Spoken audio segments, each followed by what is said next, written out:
Hey everyone, welcome to Judging for the Win. I'm Dave, and this is my daily ruling. Today's question comes to us from the Judging for the Win Discord. Thanks to Vinny for this one.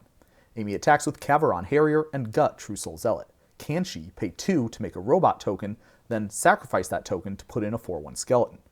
If so, does she need to sacrifice that skeleton at end of combat? Well, the first thing that we'll need to answer this question is a little bit of background on how triggered abilities work.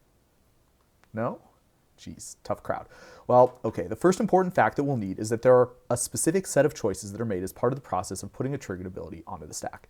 Because the choice of whether or not to sacrifice something with Gut's ability is not on that list, this means this choice is made rather as the ability resolves. And therefore, if we could manage to get the Harrier's ability to resolve first, this trick should be possible. Now, to see if we can make that happen, we'll need the second important fact. As you can see, both Gut and Kavaron Harrier have abilities that trigger when you attack. The order that they go onto the stack is determined by Amy's choice because she's the one who controls both triggers. Let's say Amy stacks these triggers such that the Harrier trigger resolves first. In that case, she can pay 2 to put a token into play before she decides whether she wants to sacrifice something for Gut.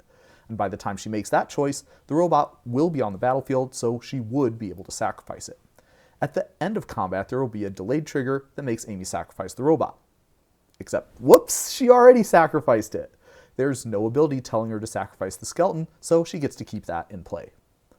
Now, let's consider whether anything would be different if Amy attacked with Gut and Daretti, Rocketeer Engineer.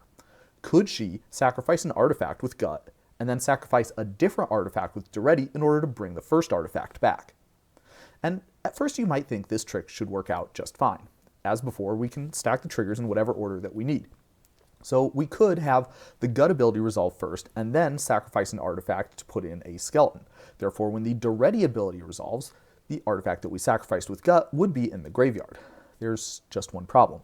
Unlike what we had with the previous scenario, targets are among the choices that get made when putting an ability onto the stack. This means the artifact that we want to return with Daretti would need to be in your graveyard before either of those abilities resolved. This isn't tenable if we want to sacrifice that artifact during the resolution of Gut's ability, so this trick would not work. That's all I have for you today. How did you do? Join me again next time for another daily ruling. Until then, I hope you have a great day.